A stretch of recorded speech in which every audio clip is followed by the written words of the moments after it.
What's going on, everyone? Hope you're doing well. Today I'm going to go over another change that we've made recently within the Twilight Imperium browser app. This change comes as a direct result of some of the playtesting that we've been doing. Now, I don't have the playtesting available yet, and unfortunately I probably won't be posting that video, but hopefully there'll be a game that gets playtested where I'll be able to record it live and we can see how a real game with 6 players works. But for now, I'm just going to go over a change we made. So in this change, we're going to be looking at the setup phase. And one of the feedback we got from the users was upon selecting your system and placing it on the board, the confirmation message they felt wasn't giving enough or adequate information to determine exactly what they were confirming. So if you remember back in the very first video of the app introductory series, what would happen is you would select a system, place it on the board, and if you met the restrictions, then the confirmation message would show you the system number. And one of the drawbacks of this is that if you're not aware of this really small number here, then you have no idea if the system you selected is indeed what you're choosing to confirm.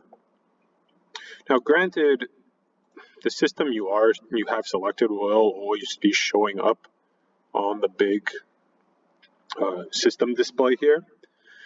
But for new users and just in general, I think it's better if we can make the confirmation messages as explicit as possible. Because we don't want people panicking or worrying about is the game going to place the system that I think it's going to place, and things of that nature.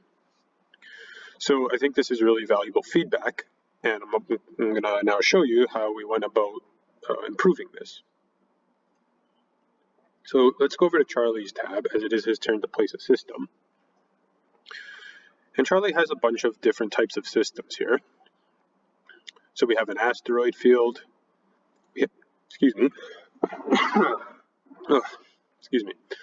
We have an asteroid field. We have an empty space region. We have a system with a single planet. We have a system with 2 planets. And we have a system with 1 planet and a wormhole. So what we've decided to do is to, instead of make the confirmation message the number, the system number, the confirmation message will instead be describing something within the system, something about its characteristics in the drawing. So for example, suppose that Charlie wished to place the Tarmon system in the first ring. So he's going to try to do that, and when he does, we'll see now, placing system, confirm placement of Tarmon system. So this is nice because the confirmation is telling you the planet that's in the system. Now you can clearly see that we are indeed getting the correct confirmation prompt. So let's cancel this. And let's ask ourselves now, well, what's going to happen if there's more than 1 planet? For instance, if I have this system, which has Lazar and Sakulag, if I try to place it, we'll get the prompt that this time reads confirm placement of Lazar system. So what's going to happen when you have multiple planets during system placement is the system name will be the first planet from the top. So this will be the Lazar system, this will be the Aranam system, this will be the New Albion system, and so forth. And this is consistent with what I've been doing, I believe, so far in the other videos when I refer to systems during other steps of the game. I always refer to the system as the first planet from the top. I think that's pretty intuitive. Now, this is also going to be the case for systems that have a planet and a wormhole. So if I click the Lodor system and try to place it, I will be asked to confirm placement of the Lodor system. Now, here it should be pretty obvious that there is also an alpha wormhole accompanying the Lodor system. But we'll see once another player's turn comes that if the system is exclusively a wormhole, then you will get the prompt of a wormhole placement. The other two systems that we have here is the anomaly. So if we try to put the asteroid field, we'll be asked to confirm placement of asteroid field system. And if we try to place the empty space tile, we'll be asked to confirm placement of empty space system.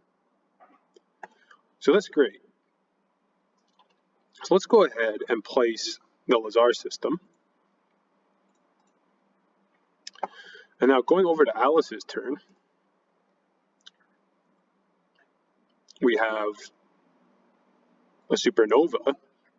And again, just like the asteroid field, if we try to place the supernova, we'll ask to confirm placement of the supernova system.